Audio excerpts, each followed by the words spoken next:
It was Thursday in the US, Thanksgiving Day, just hoping to enjoy turkey and just chill out without any tennis news whatsoever. And then tennis news dropped. And it was a big one as tennis stories go, because I think for me the gauge of if a tennis story is big or not is if, you know, my friends who barely watch any tennis other than the US Open for 5 minutes were contacting me about it. And I was like, okay, great.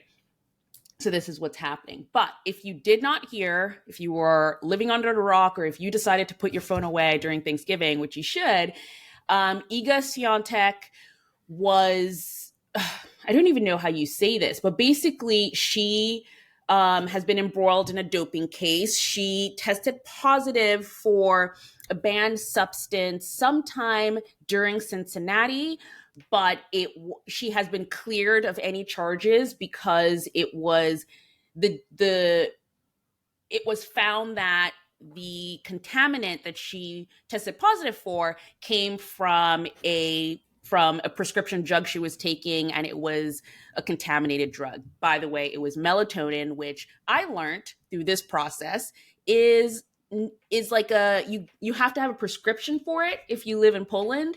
While I don't know about you, Nick, how it works in the UK, but I could just go down to the pharmacy and pick up some melatonin. I've never.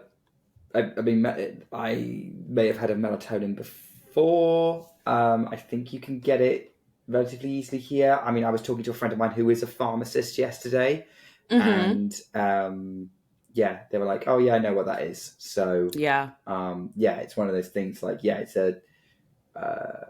obviously not, and the substance that she consumed is not normally included in that. So no, it's not.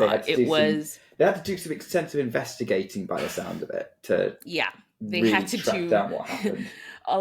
They had to do a lot of investigation. And for me, the whole part of the doping case is not the important part to me, because it's already done. In my opinion, it was investigated. She was found not guilty. And this was basically the announcement of the investigation and the whole process and very how clear, everything happened. Not guilty of deliberate wrongdoing. Of course, yes. Deliberate not cheating did not take place. Exactly. It was still in her body. It wasn't a false positive. It was put there by accident. And she has, as a result, lost points from Cincinnati, because that's where the positive took place. And she was banned from competing during the Asian swing. So that, I think that's something important to clarify, is that what she's been cleared of is deliberate wrongdoing, which is why it was only like a month and she's going to be competing in 2025. This is not a Maria Sharapova situation from a few years back. Right, exactly. And so, just like you said there, I think all the investigative work has been done, and there are documents galore from the testing bodies about the whole process. I believe it's like a 12-page document, which I'll link below in our episode description if you want to read it for yourself. But I think mostly what has not concerned me, because I'm sort of like, we live in a world and that's just what the world is, but we live in a society. We live in a society. Yes, we do. But it happened as well with the Sinner case. Was, I think what happens in these cases is, no matter the results of the case, even in the Simona Halep case as well, that we heard about last year or this year. Ooh, what's the year? Fans tend to take sides based on their fandom, not based on any fact, not based on any sort of written document, but they take sides based on their fandom, which I think is not the best way to be a fan in this sport. Taylor Fritz had a really, really great post on X, which I will also link below, where he kind of broke it down how he saw it as a professional player, where the discourse, or why all of a sudden people start, hating on a specific player or anything, has nothing to do with sort of the facts of the matter or the facts of the case, but have to do with, well, I am either a fan of Iga or I'm not a fan of Iga, or I'm a fan of Yannick or I'm not a fan of Yannick, and that's how you base your feelings on the case. And I always try and tell people what would happen if your favorite player was in the situation, you know, especially if they were cleared of choices and you heard someone else say something that was based on the fact that they're not a fan of your favorite player. I just don't feel that's the way to sort of address these very, very complicated issues. Now, and I'll let you jump in a second, Nick, but I feel like, are there questions to be had as to the way they handled these two situations? Because I know there's been a lot of discussion about like the privilege that top players have that is not available to other lower ranked players. It all comes down to resources and what these top players have that maybe a lower ranked player going through the same situation might not have. Should there be things put in place to help level the playing field, you know, like they say? Totally. But I don't think that's the reason for the uproar a lot of times. Because I think if we were going to have that discussion, completely get it. Like, we should totally have that discussion. A player who's 500 in the world should be treated the same way a player who's number one in the world. I think so anyway. So I think that's the conversation to have versus you're good, you're bad based on if I'm a fan of you or not. And I think we just need to have a little bit of a more chill, you know, discourse around things like this that are based more in the reality of the issue. Yeah, I agree. That was what I observed when I opened my social media after hearing the news. I actually didn't hear the news from social media. I got a message about it. Actually, I didn't know what it was. I just seeing the Iga news. I was like, what was it? And then I had to open a news app to find out what it was. And yeah, when I opened social media, that was very much everyone's knee-jerk reaction was based on whether they are a fan of Iga or not, or whether they actually dislike her already. Because let's face it, the accounts who were posting horrible things already didn't like her. Like, nobody's opinion of the player changed in either case. Right. Maybe a little bit with Sinner, but not really with this. I think, yeah, once kind of that initial reaction died down, yeah, the conversation amongst on the online social media conversation amongst sort of maybe hardcore dedicated tennis fans has moved into discussions around the system and the process of how these incidents are investigated and dealt with. There does seem to be a disparity between how things work out with a top player and a lower ranked player. I think there is a lack of I think the two things that came out of this that people were upset about were a lack of transparency for the fact that Iga had to basically lie about why she skipped Beijing and Wuhan. And that was because the investigation was confidential. And no one likes not having the full picture, being effectively told different reasons. The other thing to bear in mind is with this is the ranking situation. Yeah, I think everyone would want anyone of any ranking to have kind of to kind of be treated the same. It's complicated because no doping case is the same, right? Which is the other. That was problem. Also a big thing. Yeah, they're not all the same.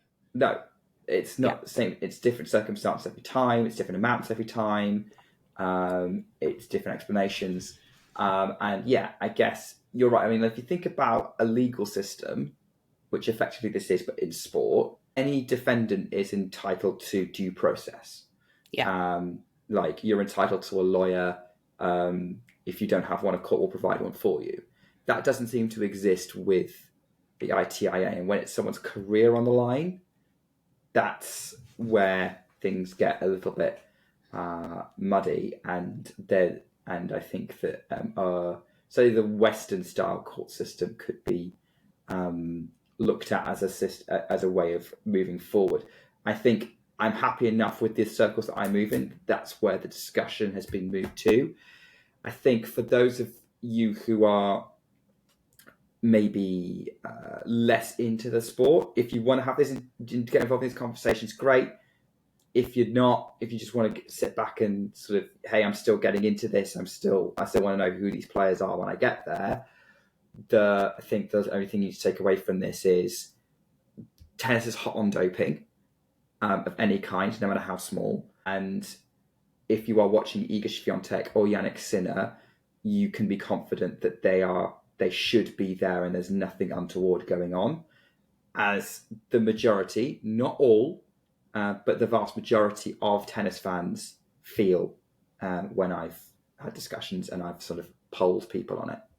Yeah. And I think just as a, going into a little bit of the existential, why does Ground Pass exist? And, we are definitely a resource for new fans. And I do talk, like literally at the Thanksgiving table this week, I talked to someone who was saying like, oh, your podcast is perfect for me because I literally watch only the Grand Slams, mostly the US. And it would be nice to be kept up to date with what's going on in between, like what tournaments are happening and things like that. And I just, with building that new fan base, I just want us to be a little bit responsible in the way that new fans come into the sport, and just hoping that we are encouraging fans to be a little bit more unbiased and just critical,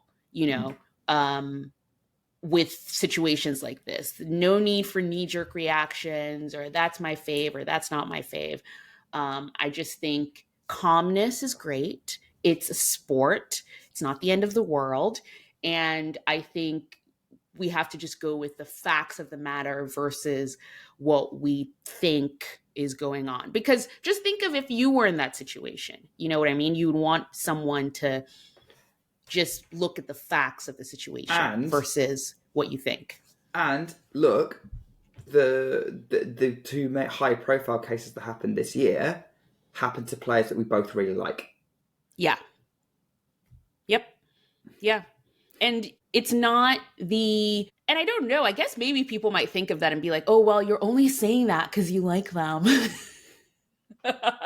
Which would be the other thing, which more power to you. If that's the way you feel, great, awesome. It is what it is. But I think I would say this with any other player. And if it turned out that they were at fault or anything like that, I would be like, okay, they're at fault. But then again, it's like, I think we need to just, I don't know, maybe it's something we'll talk about in the future, maybe long, long down the road. But I think fandom doesn't mean that, my world is over if Jannik Sinner's not playing tennis. You know what I mean? So I think that's a bigger conversation to have about just fandom in general, because I don't think it's just tennis. I think this is just something that happens in sports in general. But yeah, so wanted to bring that up. We'll leave all the links of articles below. I also watched a video this morning that Gil Gross put out. Gil Gross is sort of like a tennis analyst. He gets into the nitty gritty of matches that Nick and I do not get into as much on this podcast. But if you ever want to on this podcast, exactly. Oh, Nick goes on other podcasts and does the nitty gritty. But if you want to get into just the absolute backhands and forehands of it all, Gil Gross is really a great person to listen to.